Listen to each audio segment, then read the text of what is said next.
On an August evening in 2010, 36-year-old Rusty Snyderman could barely contain his excitement as he talked to a small group of people in his kitchen in Dunwoody, Georgia, an upscale suburb of Atlanta.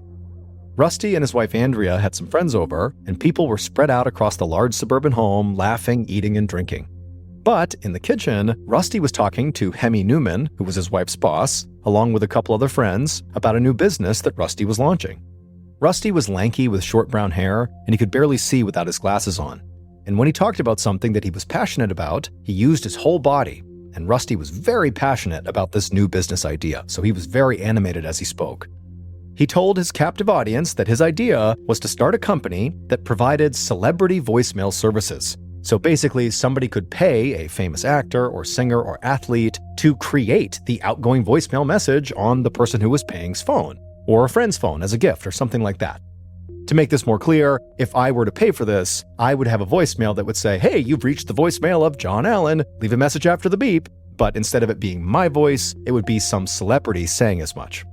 Now, remember, this was several years before celebrity video services like Cameo would come out, so the people listening to this idea had never heard of anything like this before, and they thought it was absolutely brilliant.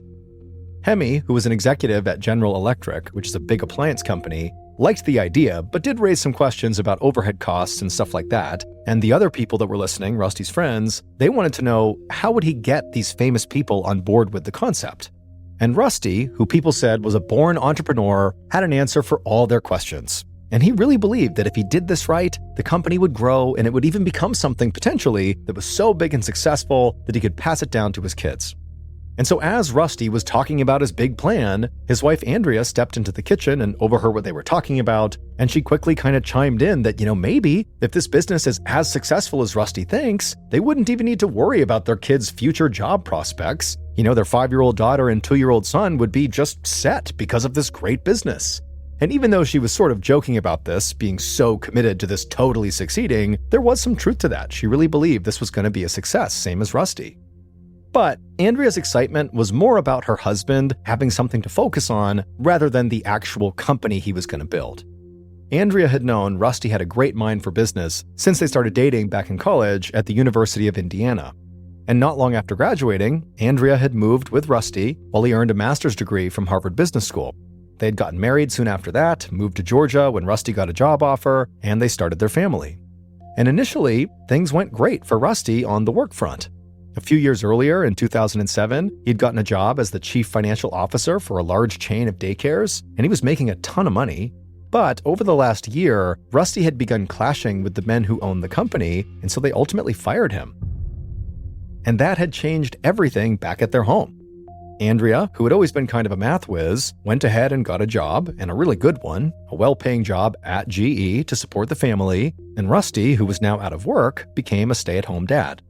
Andrea knew Rusty did not resent her at all, even though her job often required her to travel a lot and leave him alone with the kids, but she also knew Rusty loved working. And so now that he had this new idea for this celebrity voicemail company, she just felt like he seemed so much happier and in such a better place, way better than he had been over the past couple of months. In the kitchen, Andrea grabbed a soda out of the fridge and asked her boss and Rusty's friends if they needed anything. They said they were fine, so Andrea said okay. She turned around and headed into the other room to speak to some of the other guests.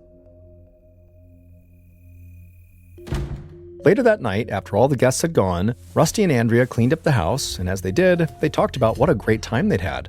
They also got excited discussing an upcoming cruise they were going on in a few months, just the two of them.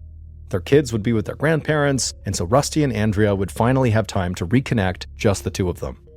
Even though things had been kind of tough the last few months, they both felt good about where their lives were heading. And to their surprise, they actually felt sort of lucky to live in this town of Dunwoody, Georgia. Rusty and Andrea had grown up in the Midwest of the United States, and they had really worried they wouldn't fit in when they moved here to the South. But over the years, Dunwoody had proven to be the perfect place for them. Their house sat at the end of a cul-de-sac in this beautiful secluded neighborhood that backed right up to sprawling woods filled with oak and pine trees. And they were close enough to Atlanta to also enjoy all the city had to offer as well. But most importantly, to Rusty and Andrea, Dunwoody had a tight, supportive Jewish community, which was not the case for a lot of suburbs in the area. Rusty and Andrea credited the Jewish community for helping them adjust to life in the South, and for weathering challenges like when Rusty had lost his job. So Dunwoody felt like home, a great town to raise their kids in, and the right place for Rusty to launch this next phase of his career. But a little later that night, as Rusty worked on his business proposal at the kitchen table, something so strange, almost completely unbelievable, was happening in Dunwoody. It was something that nobody who lived in the small suburb would have ever imagined.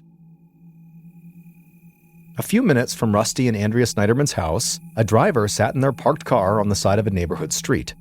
The car felt ice cold, but sweat dripped down the driver's face.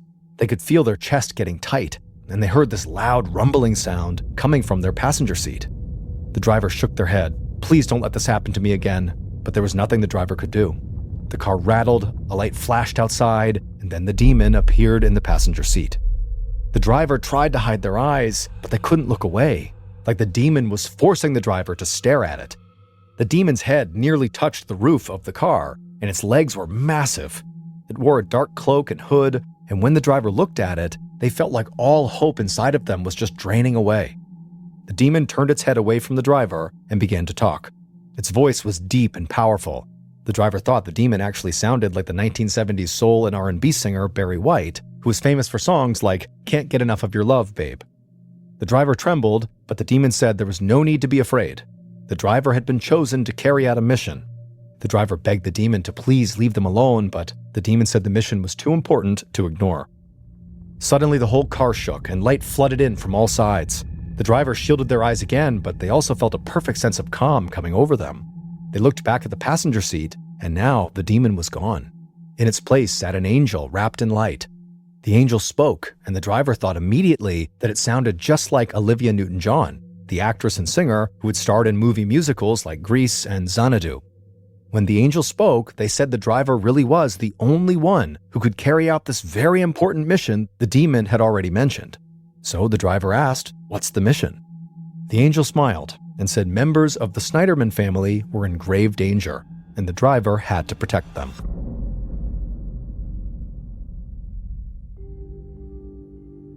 On the morning of November 10th, so about 3 months after the angel and demon appeared in that driver's car, Andrea rushed into her kitchen, holding her 5-year-old daughter's hand. Rusty was in the kitchen helping their son finish his breakfast. Andrea and her daughter both gave Rusty a kiss and told him they'd see him later, and then they headed out to the garage. Whenever Andrea was not traveling, she always made a point to drive her daughter to kindergarten on her way to work. It was just another way for her to bond with her child. After they were gone, Rusty's son finished eating, and Rusty cleaned up the kitchen and then got his son dressed for preschool. At about 8:30 a.m., Rusty carried his son out to the silver Infiniti car parked in the garage, opened up the garage door, and then buckled the boy into his car seat in the back. But before Rusty closed the car door, he hesitated. A strange smell was coming from outside. Rusty couldn't tell if it was gasoline or something else, so he walked out of the garage and scanned the yard, and he saw something move out of the corner of his eye. Rusty turned to the side of the house, and he saw someone laying in the grass. He didn't know if this person was sleeping or hurt or what was going on, so he just shouted, "Hey, are you okay?" The person jumped up and just stared at Rusty. It was a man with a thick black mustache, and he wore a wool hat and earmuffs. Rusty immediately felt like something is wrong with this person, so he turned, ran back into his garage, hopped in the car, locked the doors, and then he pulled out into the street with his little son in back. And then, as Rusty began to drive away, he looked and saw this man with the earmuffs running down a long path that led to the woods behind the cul-de-sac. Rusty had no idea what any of this meant, so he just grabbed his phone and called 911. When the emergency operator picked up, Rusty told them what he had just seen and gave as good of a description as he could of the man with the earmuffs. Rusty also said he thought he smelled something like gasoline outside of his house right before he saw this guy. The operator told Rusty they would send a police unit over right away to look around, and Rusty said, okay, great, but he still had to drive his son to school, but right after that, he would come back home and be ready to talk to police. A few minutes later, Rusty arrived at the preschool and walked his son inside, and then afterward, he headed right back home. And when he got there, police officers, firefighters, and a workman from the gas company were all arriving as well. Rusty told his story to the police again, and they said other officers were already out looking for this man he described. Then, the gas company employee said Rusty's house did have a gas leak, but nothing had been tampered with. Whoever had been at the house in the front yard didn't appear to have caused the leak. It was just an odd coincidence. And the guy said he had fixed the leak already, and the gas company employees said, the leak was a very easy fix. Later that day, after all the emergency personnel and the gas company employee were all gone, Rusty still didn't have any real answers about who the heck that guy was. Officers said that, the guy with the earmuffs could have been a homeless person sleeping near his house, but that made no sense to Rusty. Things like that just didn't happen in this neighborhood. But police had said that until they found this guy with the earmuffs and the mustache, there really wasn't much they could do. So that night, when Andrea came home and Rusty filled her in about this guy, they talked about it and just said, all we can do is be super vigilant whenever they left the house. And they said they would do their best not to worry too much. They didn't want the kids to get a sense that their parents were scared of something. But Rusty admitted he was glad that he and Andrea were leaving town for their cruise soon, and that the kids would not be at the house either. They'd be with their grandparents.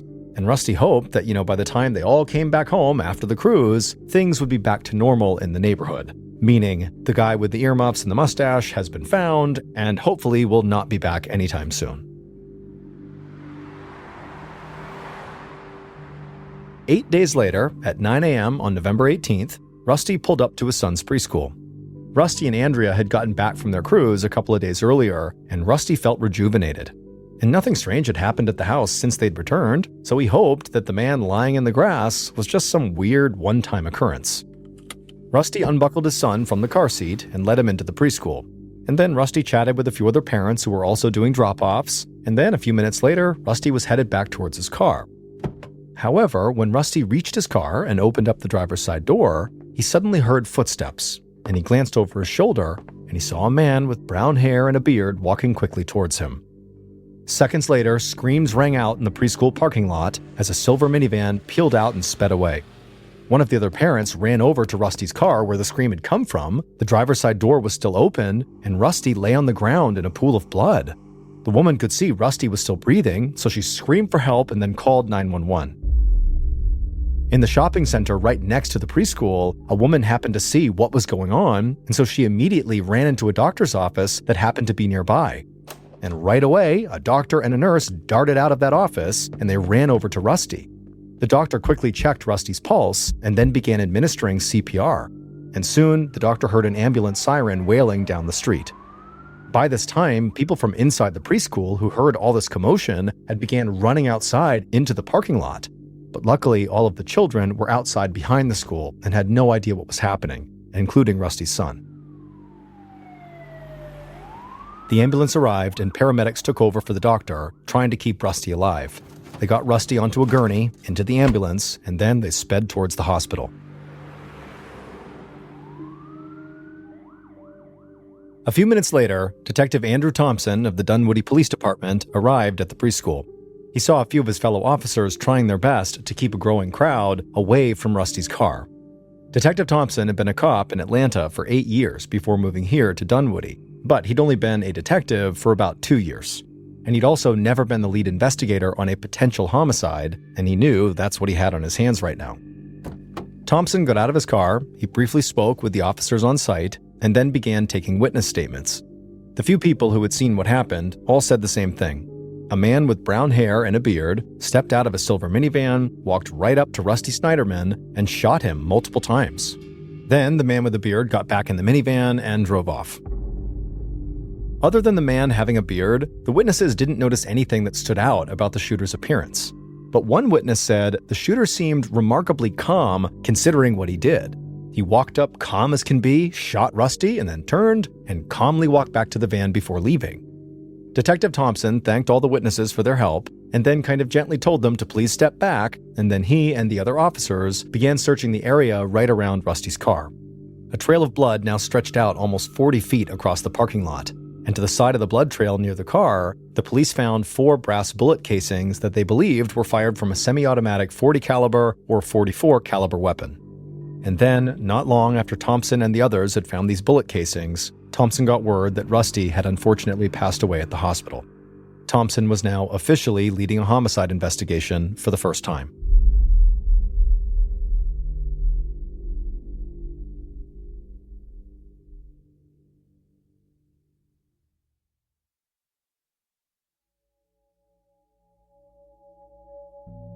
While Detective Thompson searched the preschool parking lot for more evidence, Rusty's wife, Andrea, sat at her desk in GE's Atlanta offices. A minute later, her phone rang, and she noticed the call was coming in from her son's preschool. And so Andrea immediately answered, and the preschool administrator on the other line sounded very upset. She said Andrea's son was just fine, but Andrea needed to come to the school immediately. So without thinking, Andrea grabbed her things and ran outside to her car, and as she was running towards it, she pulled out her phone and called her boss Hemi to let him know she was dealing with some kind of an emergency, and then she got in her car and sped back towards the suburbs. As soon as Andrea pulled into the preschool parking lot, she saw all these police officers who turned and looked at her, and immediately they walked right up to her, and so she rolled her window down, and they said, "You have to go to the hospital right now." Andrea demanded to know what was going on. Was her son really okay? And the police assured her her son was absolutely safe, but she still needed to go to the hospital right now. And when Andrea arrived at the hospital a few minutes later, there she would learn her husband had been gunned down in the preschool parking lot and had died shortly after.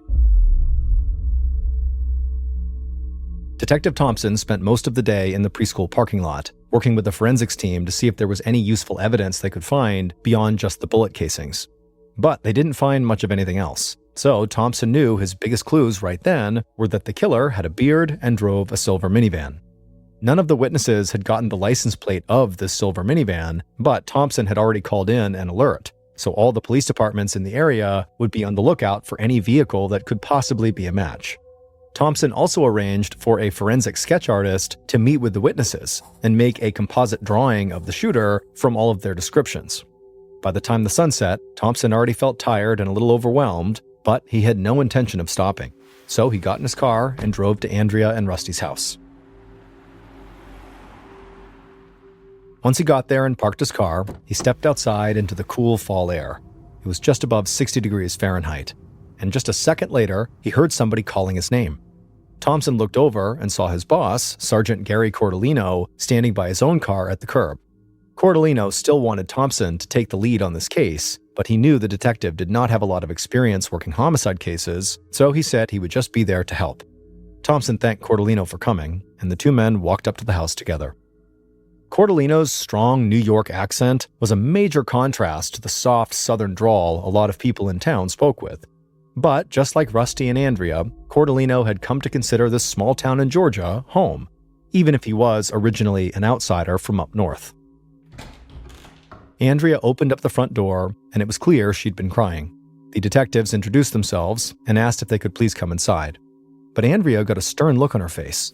She said her parents and her in-laws were there, and this was a house of mourning. She thought it was very disrespectful that the police would want to intrude so soon after her husband had died. But Detective Thompson was just not going to have this. He said they were investigating a murder, and they needed to ask her and the family some questions right now. But Andrea just repeated herself. The family was in mourning, and they had no intention of speaking to police right now. At this point, Thompson got an angry look on his face, and he was about to push Andrea further, but Sergeant Cordellino jumped in.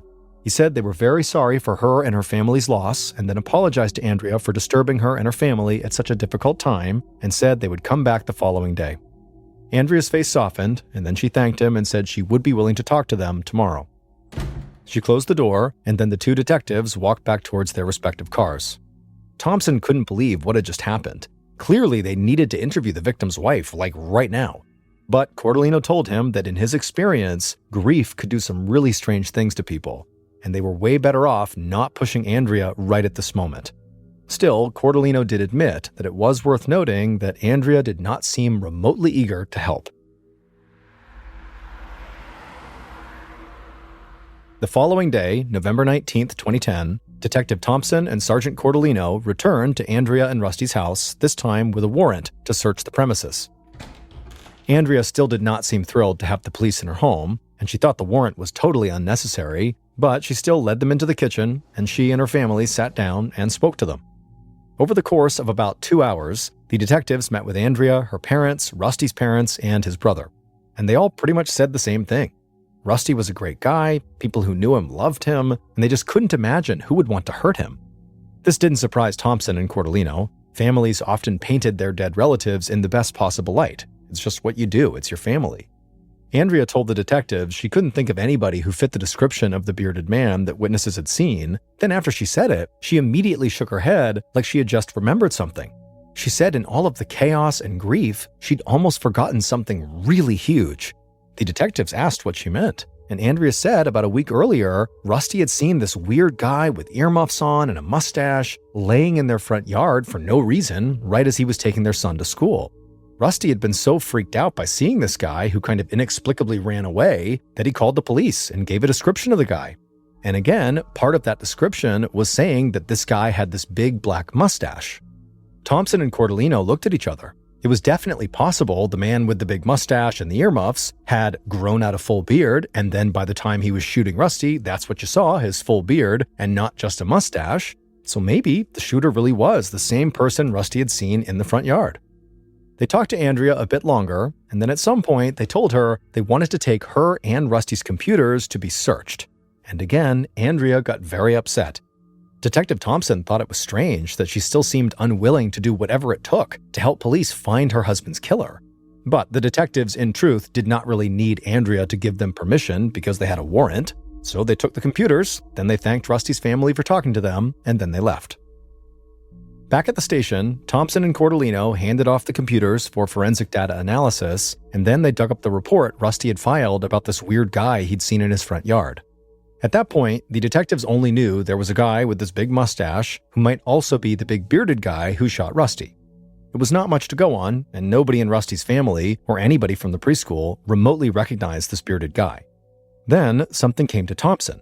He remembered what one of the witnesses had said, that the shooter seemed to be utterly calm when he walked up and shot and killed Rusty. And so Thompson floated the idea that, what if the shooter was a professional hitman who somebody had hired to kill Rusty? That would make sense because nobody would know who he was, and maybe he was wearing a disguise or something, and he certainly would be very calm walking up to do the killing because this is what he did professionally. And surprisingly, Cordellino did not think this was a far-fetched idea at all. In fact, he said, if this guy Rusty saw in the yard was also the shooter, this hitman potentially, he could have been at the house that day tracking Rusty's movements and learning his routines, something a professional killer would likely do. And when the detectives began delving into emails and other information they had found on Rusty and Andrea's computers, the hired killer theory only began to make more sense. The detectives found that during his time working as a chief financial officer, Rusty had clashed repeatedly with the business owners.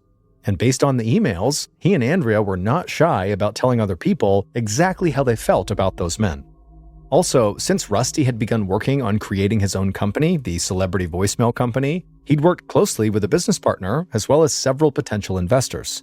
So there was a chance that maybe Rusty had just angered the wrong people when talking trash about his former bosses, or maybe he'd had a financial dispute with someone who was working with him on his new business.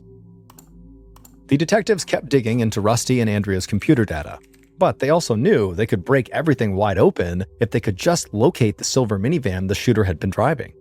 So, with the help of other police departments in the state, they expanded the search radius for this minivan beyond just the Atlanta metropolitan area. And so soon, police were scouring security camera footage from roads and stores surrounding the city. The detectives also put together a list of people who might have had the motive and the money to hire a hitman to take Rusty out.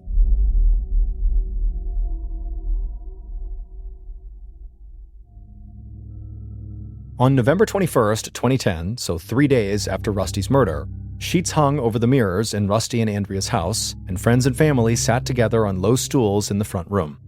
Rusty's funeral had taken place earlier that day, and now the people who had been closest to him were sitting Shiva.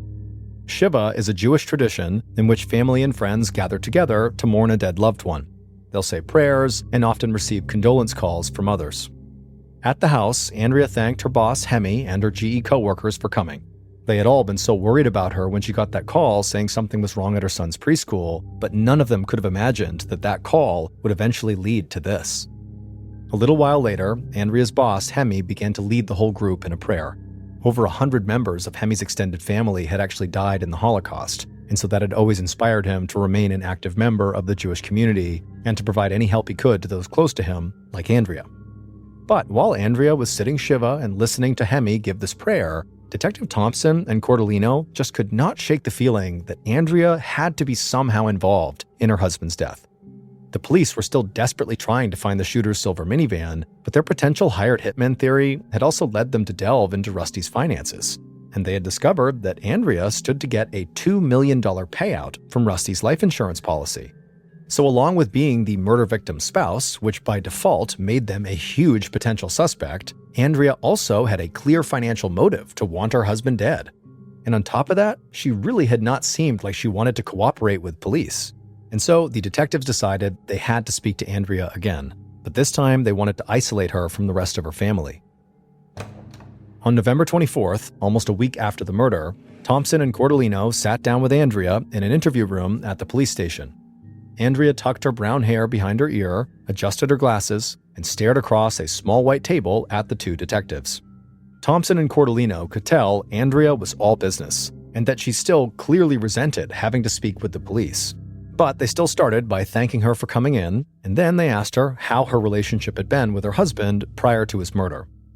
Andrea admitted things had gotten a bit strained between them when Rusty lost his job, but she said they'd worked through that. And other than typical husband and wife arguments, they actually got along really well. Andrea seemed totally matter-of-fact when she answered these questions. On the one hand, the detectives thought that made her seem almost unfeeling about her husband's death, like she didn't care. But Cordellino realized that this was a woman dealing with an impossible situation. Also, she was used to being in high-powered business meetings, so maybe this was just the way she conducted herself. Then, at some point, Cordellino asked Andrea if it was possible that Rusty could have been having an affair. Was there a jealous lover out there who might have had it out for him? But Andrea didn't flinch. She sort of half smiled and said the idea that Rusty was cheating on her was absurd. He was one of the most loving, supportive people she had ever met. He would never, ever do something like that to their family. So the detectives moved from Andrea and Rusty's personal relationship to their financial situation. But nothing Andrea said indicated that she would have killed Rusty for his life insurance policy. Rusty had put a lot of money away during his time working, and she got paid well at GE, so really, money was not an issue for them. So eventually, the detectives wrapped up the interview and thanked Andrea for her time. But after she left, Thompson and Cordellino felt like they didn't know much more than they did before she showed up. And for the life of them, they could not decide if that was because Andrea really just didn't know anyone who would want to hurt her husband, or if she was hiding something. In the weeks following that interview, no new leads came in, and Thompson and Cordellino began to get frustrated. They still didn't know if the man with the earmuffs and the mustache that Rusty had seen at the house was also the bearded shooter, or if those were two totally different people. And the detectives didn't know if this full bearded shooter had been hired by somebody else, or if it was someone who knew Rusty, that they had somehow overlooked, that maybe had a specific reason to attack Rusty. But then, in mid-December, so about a month after Rusty's murder, Detective Thompson was sitting at his desk when one of his team members rushed over to him. And this young cop had a huge smile on his face. Thompson asked him what was going on, and the young cop said he'd been re-watching surveillance footage of the silver minivan as it drove down a street near the preschool. There still was not a clear shot of the license plate, but the young cop had spotted a small white sticker on the van's windshield that nobody had caught before. And he was sure that that was the type of sticker that rental car companies used to track their vehicles.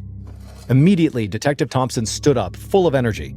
The young cop said, the sticker didn't point to a specific rental car company, but Thompson just put his hand up and said, nope, that doesn't matter. This is a huge discovery. Armed with this new information about this sticker, police reached out to and visited rental car companies all across the area. And after about a week or so of searching, they finally found a silver Kia Sedona minivan at a rental car lot 25 miles north of Dunwoody. And that van could absolutely match the shooter's vehicle.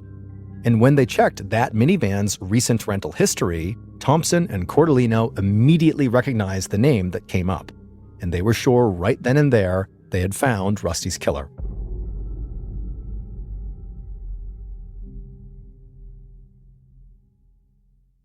Based on information from the rental car company, evidence found at the crime scene, and interviews conducted during the investigation, this is what police think happened to Rusty Snyderman on the morning of November 18, 2010.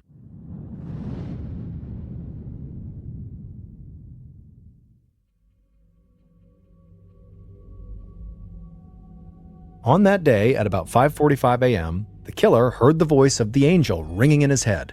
That voice, that sounded just like Olivia Newton-John, had told the killer that time was running out. People were in danger, and the killer had their marching orders. This mission had to be accomplished now. The killer climbed into a silver minivan and then pulled out into the dark, empty early morning streets. The killer drove slowly, moving from dark to light as the van passed under each street lamp. Finally, they pulled the van onto Rusty and Andrea's street about an hour before the sun would rise.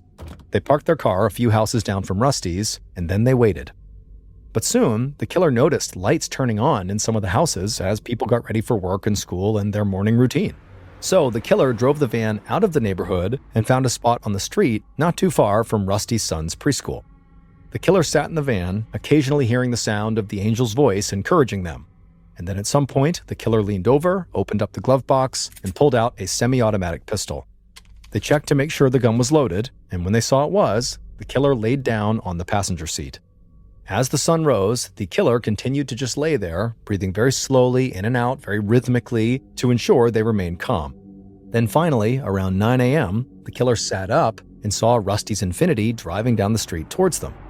The killer let Rusty drive by, and then quickly pulled out of their parking space, and then slowly tailed Rusty all the way to the preschool parking lot, and once they got there, the killer parked a few spaces away from Rusty's car.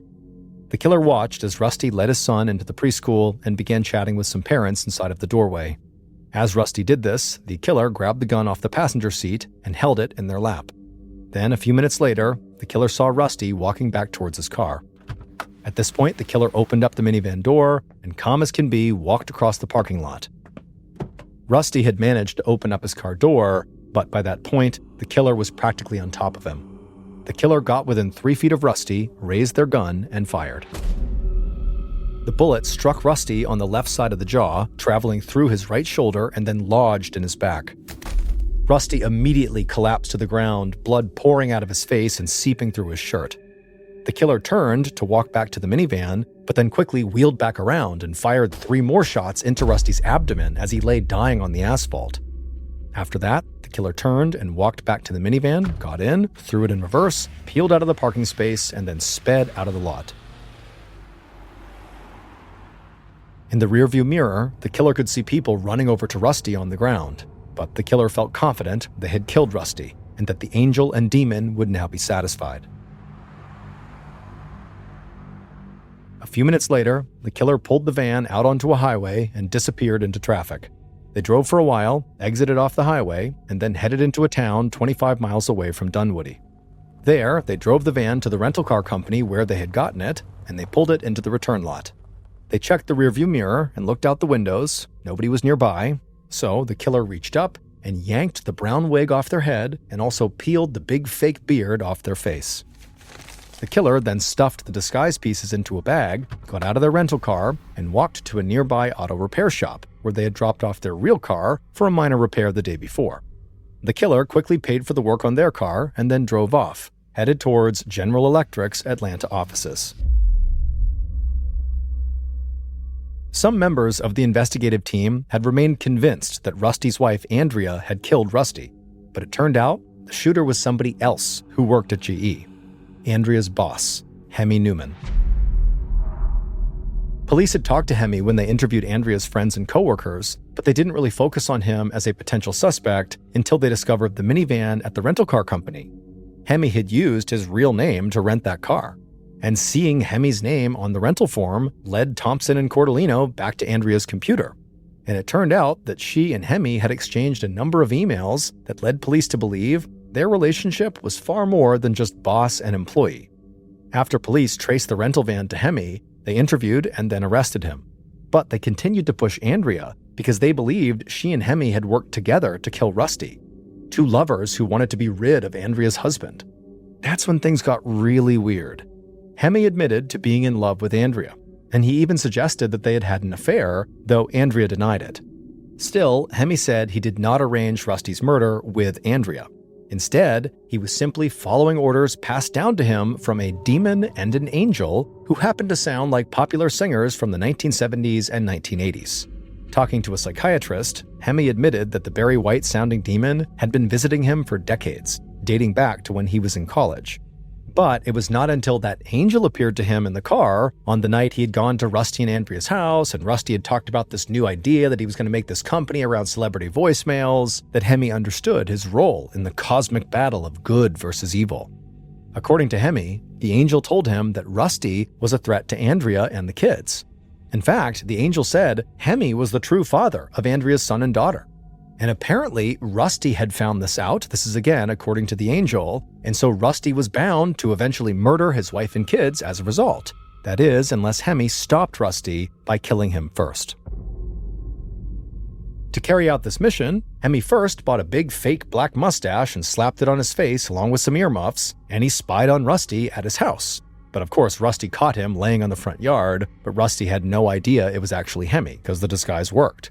And then after that, when Hemi learned Rusty's routine, he bought a different disguise, the wig and the big fake beard, for the day of the murder. In court, Hemi's defense team entered an insanity plea and then proceeded to trace Hemi's complete and disturbed history with this demon and angel. But the prosecution never bought any of this. They remained convinced that Hemi had concocted this whole story to avoid life in prison. They also believed that Andrea Snyderman, not some angel or demon, was the one who actually put Hemi up to murdering her husband. The jury found Hemi guilty of murder, but they also deemed him mentally ill. He was sentenced to life in prison without parole, and as of 2024, he is incarcerated at the Augusta State Medical Prison. But after Hemi's conviction, police and the DA stayed focused on Andrea. She was eventually arrested and charged with murder, along with multiple other counts. But the murder charge was dropped, and she was never tried in connection to her husband's death. However, Andrea was found guilty on multiple counts that pertained to hindering the murder investigation. Andrea would go on to serve just 22 months of a 5-year prison sentence, and when she got out of prison, she received the $2 million from Rusty's life insurance policy and maintained custody of her 2 kids.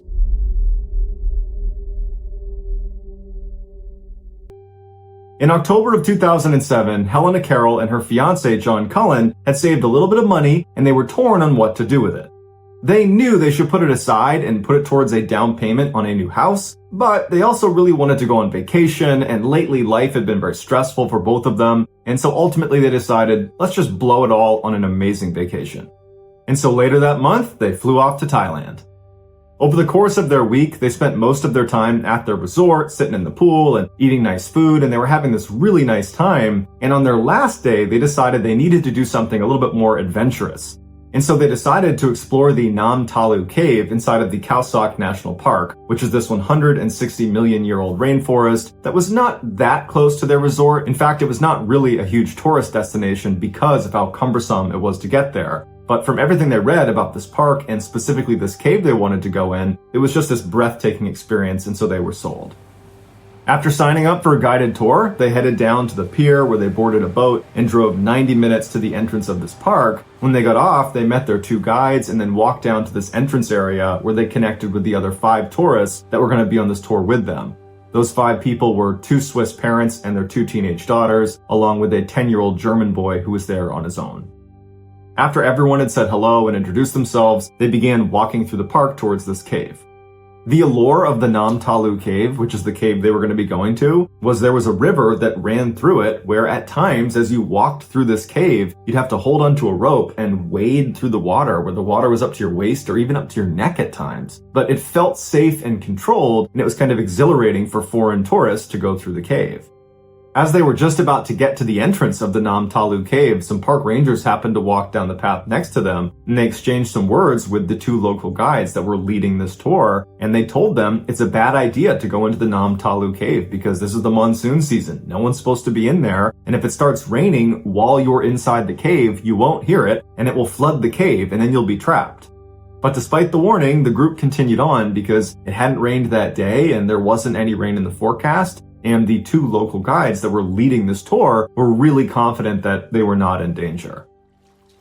They entered the cave a little after 1 p.m., and right away they were walking through little puddles of water that got a little bit deeper, and pretty soon they were holding onto the rope and walking through the deeper sections of the cave. Water's up to their waist, and by all accounts, it was very exciting. And the entirety of the tour should only take about an hour, where it's 30 minutes in, you hit the turnaround point, and you come back. And they had made it about 20 to 25 minutes in, right before the turnaround point, when Helena and John, who were towards the front of the tour group, heard what sounded like a rushing or roaring sound coming from the entrance of the cave.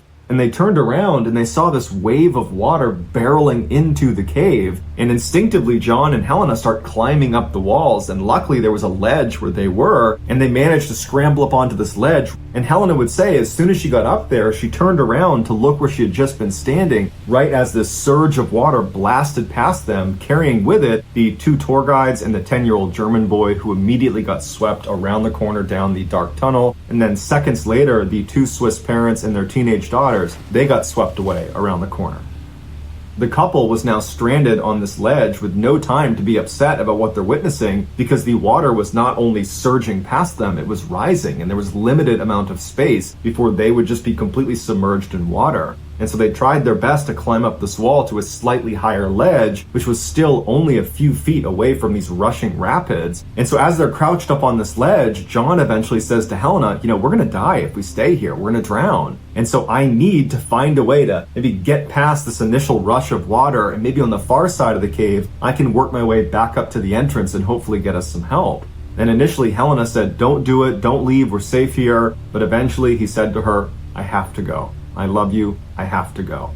And she said, okay. And he jumped into the water, and almost immediately he was pulled under and disappeared. For the next 20 hours, Helena had to sit on this ledge in total darkness until the water finally began to subside a little bit and rescuers could come in to get her. What had happened was, after Helena and the rest of the tour group had gone inside of the cave, they made it just far enough in that they were out of earshot of what was happening outside of the cave. Right at that moment, a huge freak storm rolled in. There was this flash flood that was so intense, the lake that was right outside of the entrance to this cave, it rose up and began dumping directly into the cave. It was like a dam basically breaking, and all the water just poured in all at once. When Helena was finally let out of the cave, she didn't know what happened to her fiance or the other tourists that were part of the group. But as soon as she stepped outside, she saw there were 8 coffins that had been lined up right outside, and she found out that she was the sole survivor. Despite this tragedy, people still go into the Namtalu cave even during monsoon season.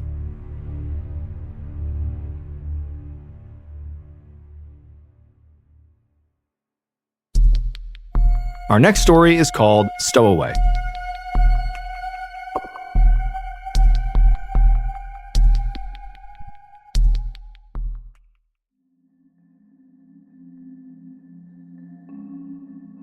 In 1970, 14-year-old Keith Sapsford was living in Sydney, Australia with his parents, and he was desperate to travel the world.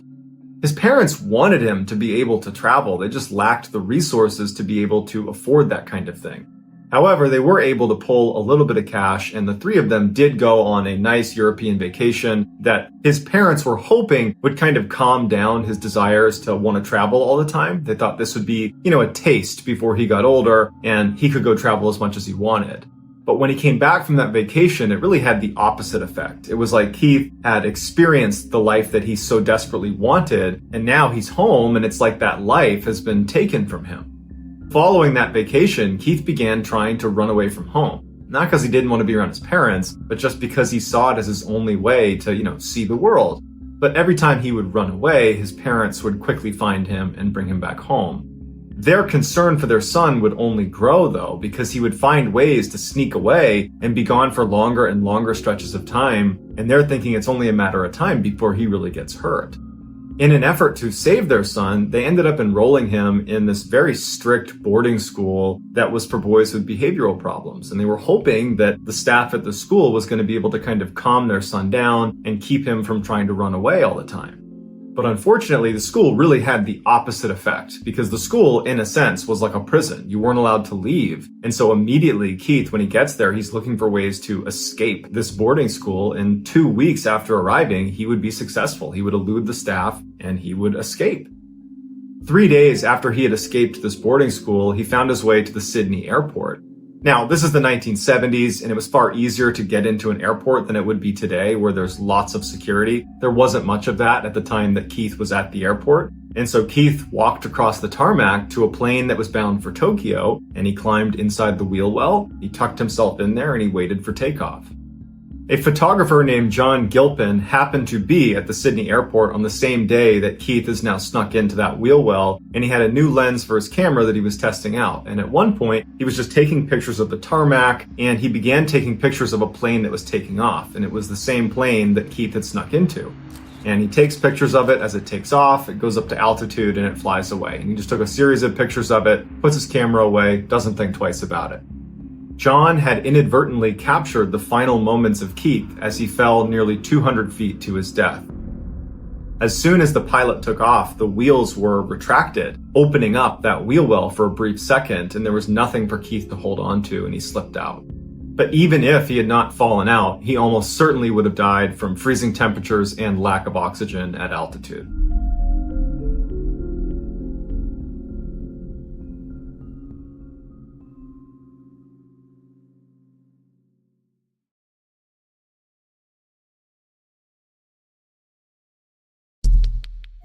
The next and final story of today's episode is called The Path Less Traveled.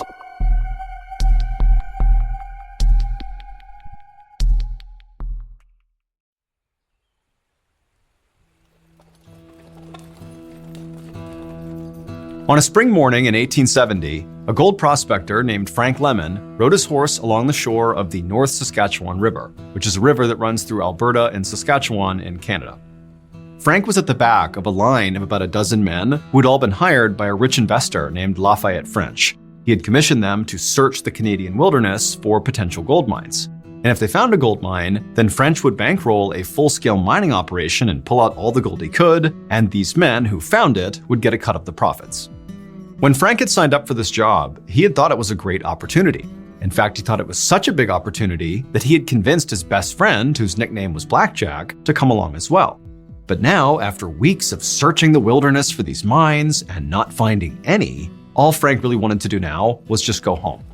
And so as this group of men continued their ride along the shore, Frank sort of zoned out and just kind of stared off into the forest all around him. And then at some point, as he was doing this, as he was looking off to his right, he noticed amongst the thick trees, there was this little trail, this dirt trail that kind of wound off into the distance. And for some reason, Frank was just immediately drawn to it.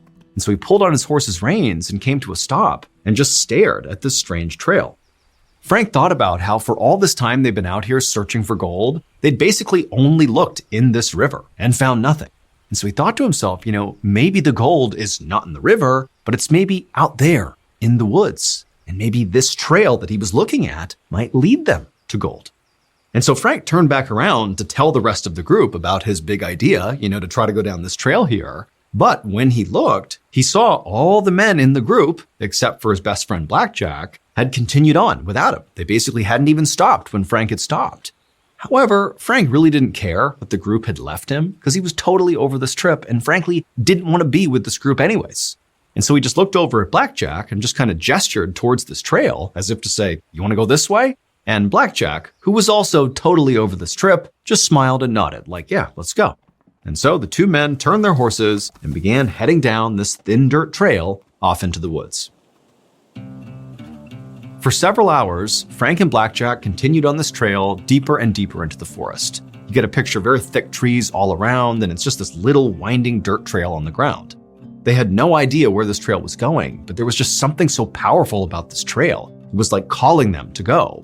But as they rode along, Frank kept getting this bad feeling. Like he kept hearing what sounded like voices and footsteps right behind them on the trail. But every time he turned, all he saw was Blackjack. There was nobody around them at all. They were deep in the forest. And after a while, Frank kept hearing these noises and he asked Blackjack, like, "Hey, are you hearing that stuff too?" And Blackjack said, "Yeah, I am."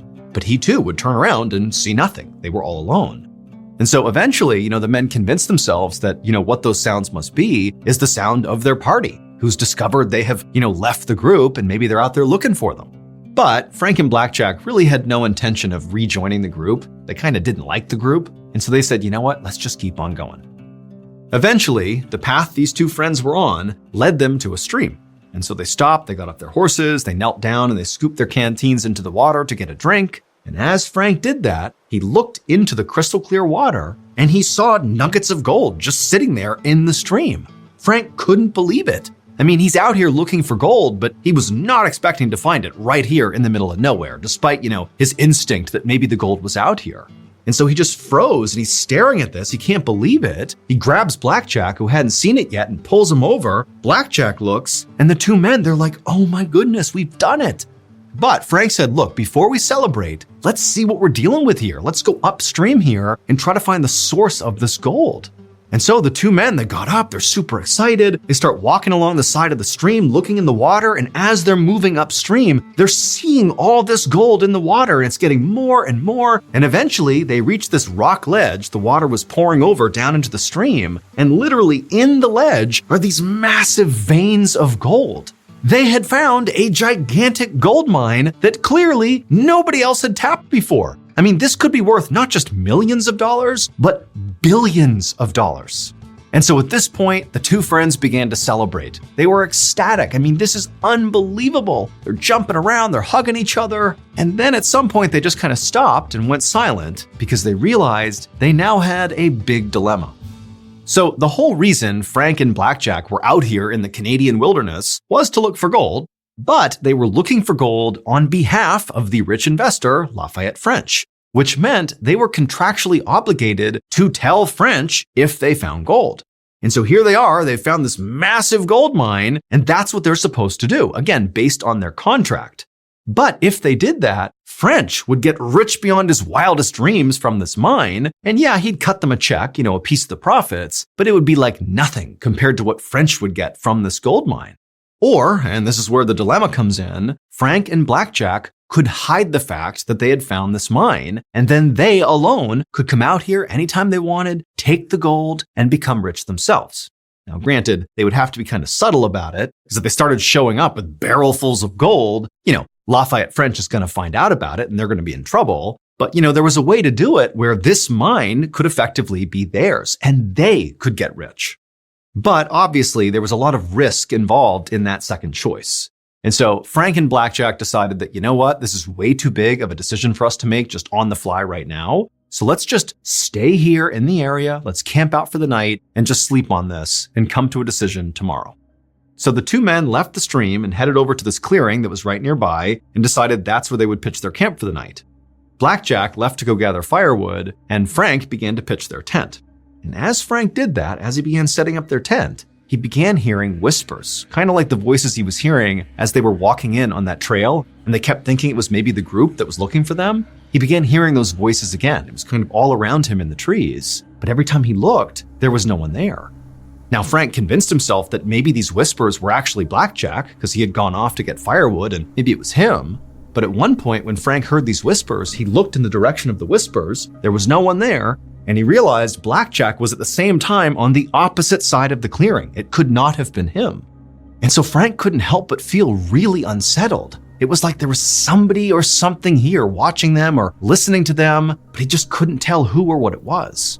But Frank just told himself to shake it off, don't worry about that. Instead, just focus on getting the camp set up. A few hours later, Frank and Blackjack were sitting on a log in front of their campfire eating rations, talking about what they were going to do with the gold. At some point, Frank said what he was really thinking about this whole situation. He told Blackjack, look, I think we'd be so stupid to tell Lafayette French. Why should we take a small payday one time when we can basically have an endless supply of wealth for the rest of our lives? But when Frank looked over at Blackjack to see what his reaction was to this pitch, he could see right away that Blackjack disagreed. Blackjack was kind of looking down and he kind of turned to Frank and was like, look, it's morally wrong to lie here. I would rather be poor and honest than rich and morally bankrupt. And so what had started as a civil discussion from this point on really escalated and just became a full-blown yelling fight, with both men absolutely refusing to budge on their stance about what to do with this gold. And eventually, when the two men were standing up and just screaming in each other's faces, Blackjack finally just threw his hands up and said, you know what, enough. And he turned around and stormed over to the tent and disappeared inside. For a minute, Frank just stood there stewing by the fire, just completely furious that Blackjack didn't see it the way he saw it. But eventually, Frank kind of calmed down and thought, you know what, I need to go to bed too. Obviously, we are not near a decision. We need to sleep on this. And so, even though Frank was still upset, he walked over to the tent too, didn't say a word to Blackjack. He just climbed inside, got into his sleeping bag, and tried to go to sleep. But after laying there for a while, when Frank had not fallen asleep, and his friend Blackjack had, he was snoring and passed out, Frank just could not help feeling enraged again at his friend. Like, how can you not see this opportunity here? Why in the world would you tell Lafayette French? That's so stupid. And so Frank just laid there restlessly, tossing and turning, listening to the sound of Blackjack snoring and getting so mad at him. And as he did, Frank went from, I need to convince Blackjack in the morning that we need to keep the gold for ourselves, to, I need to stop Blackjack from telling anyone. He is an obstacle. He's not a friend. He's a problem. And as he thought about this, these dark thought loops were going through his head. Frank just became consumed with rage. It was like he couldn't control what he was doing. And in that moment, Frank found himself getting up, walking out of the tent, and grabbing an axe. And before he could even think about it, he had walked back into the tent, raised the axe, and driven it into Blackjack's skull, killing him instantly.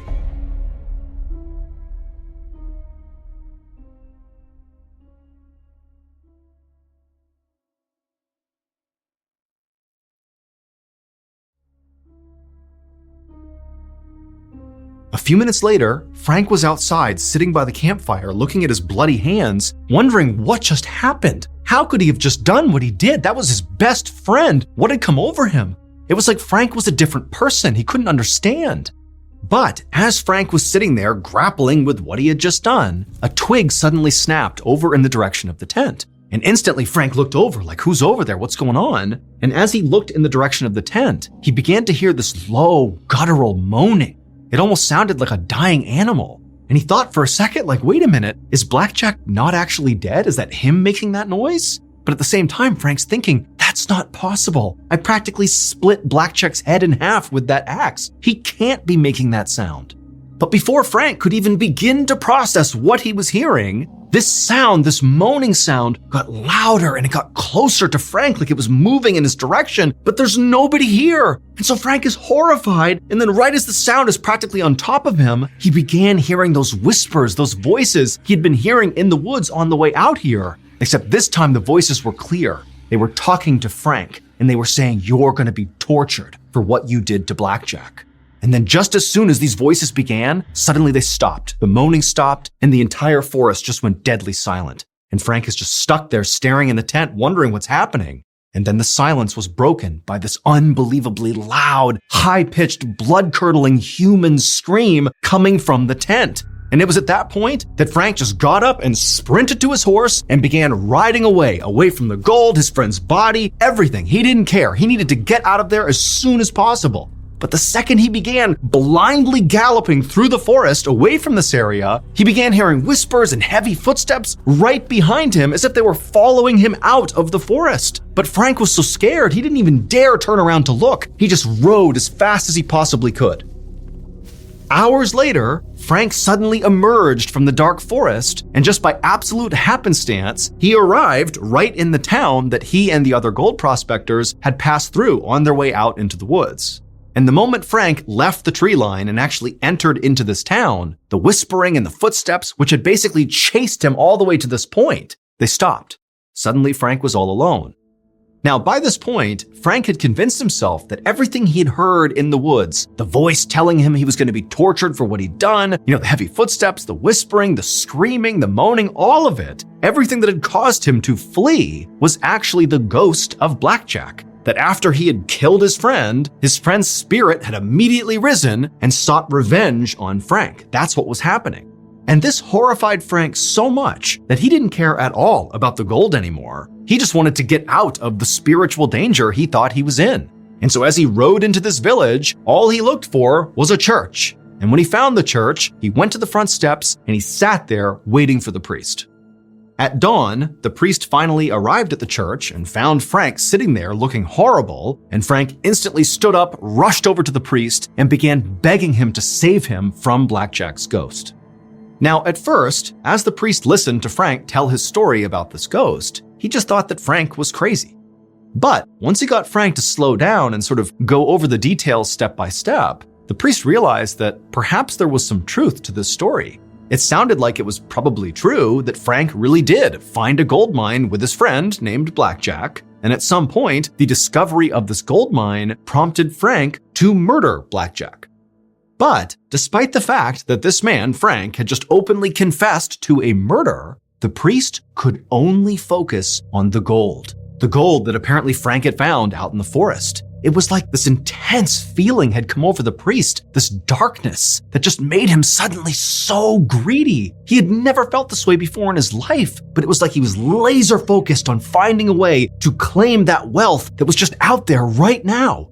And so against all his better judgment, the priest turns to Frank and says, "You know what? We'll help you. But for right now, you need to get out of town. Get out of here. Don't come back. We'll go out, we'll find Blackjack, we'll give him a proper burial, and that will protect you from his ghost."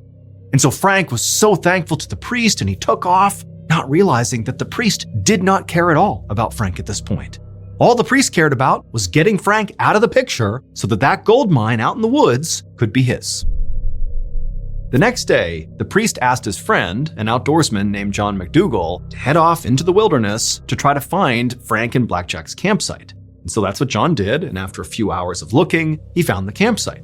And sure enough, he found Blackjack's dead body still inside of the tent with the axe lodged in his head. And right away, John, the ever-loyal friend to the priest, began doing what the priest told him to do, which was to bury Blackjack to cover up the murder. Because the priest and John were planning to claim this gold mine for themselves, and they couldn't have this murder getting out to the public, because then officials would come out and investigate the scene, and then they would find the gold mine. They couldn't have that. And so John began digging a grave for Blackjack, and as he did, he began hearing whispers all around him in the trees. Remember, he's all alone out there. And so he began looking around, trying to figure out who's out here. Did somebody follow him? But there was no one.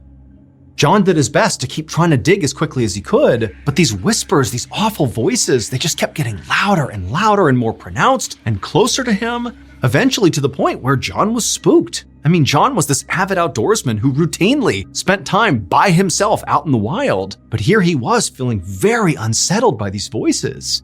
But despite his fear, John did what he was told and dug the grave as fast as he could, grabbed Blackjack's body, threw him inside, he covered him up, and he put a couple of big stones on top of the gravesite to kind of make a makeshift tombstone. And then afterwards, again, despite feeling totally unsettled out here, John did the next part of the plan, which was to go look for gold, go to the stream, find the gold these guys were talking about.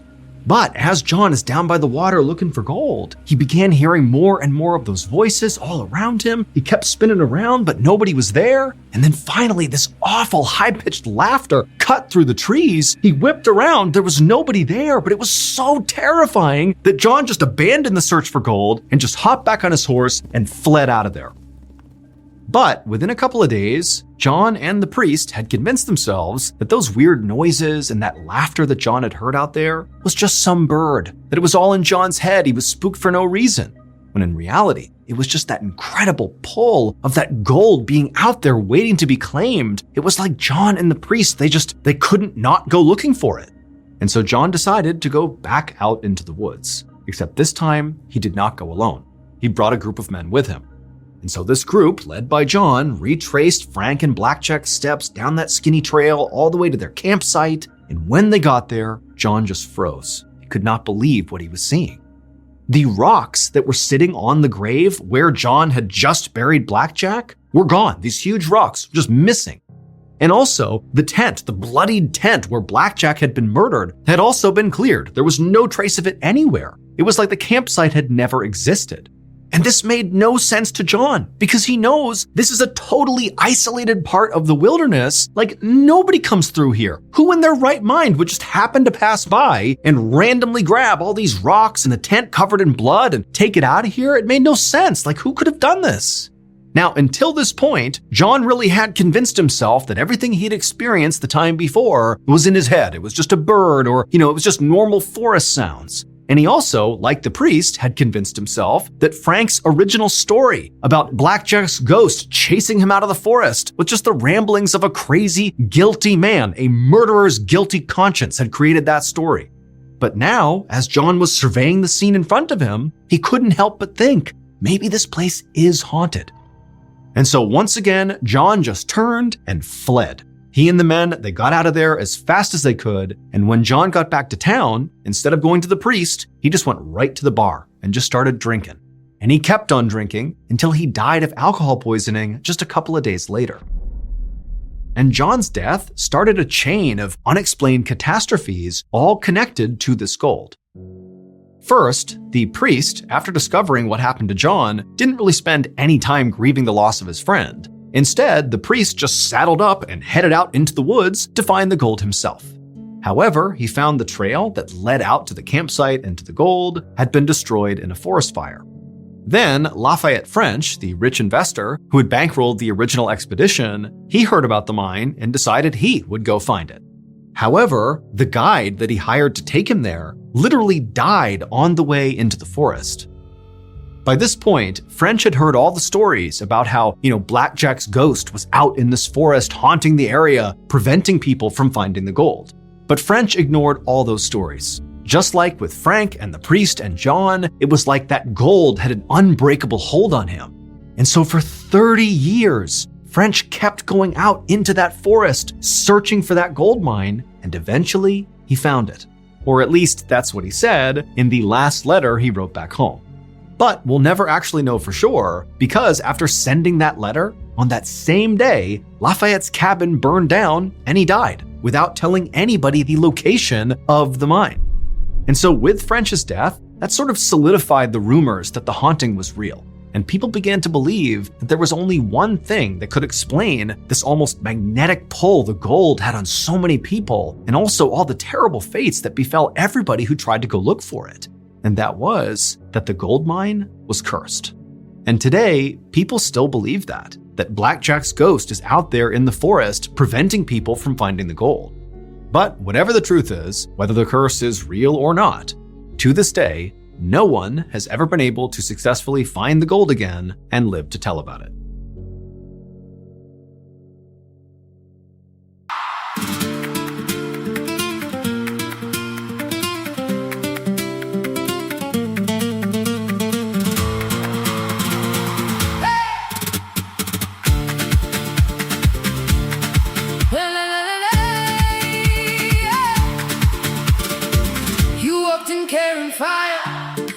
Distress, heel marks on the tile, and I forgot the rest. You said don't look away, like you knew my name. My heart went barefoot, then it learned that flame. One step closer, then you pull back. Palms on my skin, and I want all that. One step closer, now I can't hide. You got that wow, wow under your eyes.